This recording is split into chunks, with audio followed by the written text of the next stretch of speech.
Welcome to the Learning Pines YouTube. We hope this video helps. You start by choosing what to compress and why. Reduce volume for storage and protect from moisture.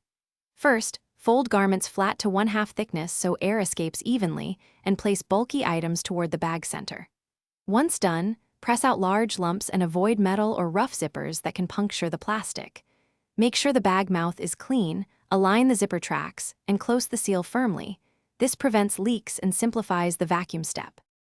Next, attach your vacuum or pump to the bag valve and start removing air. You'll feel the bag contour around the contents. This indicates proper suction and even compression.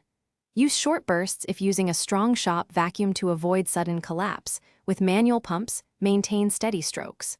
Monitor fragile items and stop when clothes are compact yet not crushed, because overcompression can damage fabrics and padding. Once stable, twist any loose material away from the valve and cap or seal the valve. Finally, confirm the zipper seal is fully closed and the valve cap is secured. This locks the vacuum.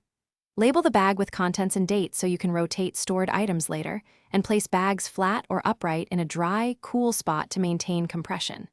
If air trickles back in, inspect for punctures along seams or under sharp items. Patch small holes with clear tape, reseal the zipper firmly, and resuction the bag. If a persistent leak remains, transfer contents. Thanks for watching. Consider subscribing if we helped you.